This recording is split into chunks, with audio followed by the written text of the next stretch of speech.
Salut les leaders, j'espère que vous allez bien. Je vais vous faire cette petite vidéo pour vous montrer comment il faut faire pour annuler une transaction dans le portefeuille Trust Wallet. Et c'est valable aussi pour le portefeuille MetaMask.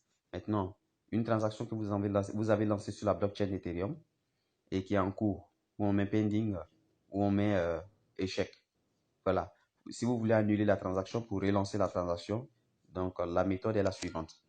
La première des choses, vous cliquez dans Ethereum, quand c'est Trust Wallet. Ils vont vous donner l'historique. L'historique, c'est en bas. Parce que vous allez voir votre solde, vous allez voir envoyer, recevoir, copier. En dessous, vous envoyez l'historique. Et vous cliquez sur le premier échec ou bien transaction. Si vous avez fait ça plusieurs fois, hein, voilà, vous cliquez sur le premier. Je suppose que c'est mis envoyé aujourd'hui là. Je suppose que là, c'est échec. Je clique dedans une fois. Ils vont nous donner les informations de la transaction. Et on cherche quoi? On cherche la valeur du nonce. La valeur du nonce. Regardez, le premier, on met destinataire. Deuxième, frais de réseau. Troisième, confirmé. Quatrième, on met nonce. Et en dessous de nonce, il y a 26. C'est ce qui nous intéresse pour cette transaction-là, si on veut l'annuler. Ils ont mis 26. Il y a un numéro qui est là. Chez vous, ça peut être 12, 2, 1. Vous mémorisez le numéro que vous allez avoir là. Vous faites retour arrière une fois. Ensuite, l'étape suivante, vous cliquez dans recevoir.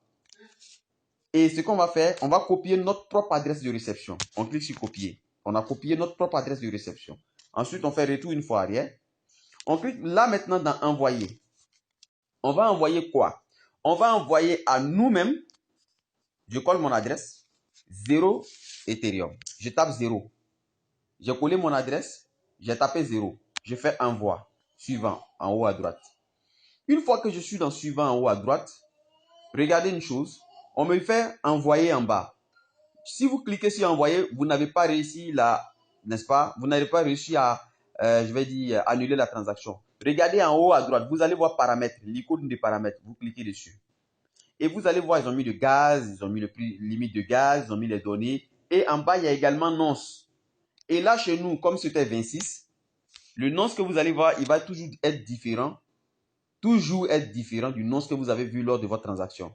Alors, vous mettez 26. Si c'est 26 que vous avez vu. Si le nonce là-bas était 2, vous mettez 2. Donc, pour nous, comme c'était 26 et que le nonce actuel est 27, j'enlève 27, je mets 26 et je fais sauvegarder. Une fois que vous avez fait sauvegarder, vous faites l'envoi.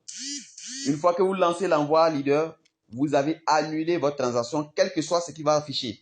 Souvent, lorsque vous faites l'envoi, on dit non, le solde du gaz est insuffisant. On vous dit des choses. Mais sachez que l'envoi a été annulé.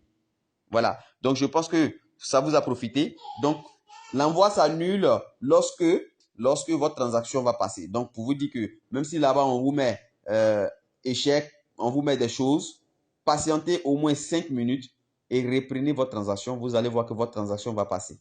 Parce qu'en faisant comme je vous ai montré, vous avez annulé la transaction, l'ancienne transaction, vous l'avez remplacée au fait. Voilà, au niveau donc de la blockchain d'Ethereum. Merci, j'espère également que cette vidéo vous a plu. N'oubliez pas de vous abonner à la chaîne et de cliquer sur la cloche de notification pour ne pas manquer les prochaines vidéos sur la chaîne. Merci et bye bye.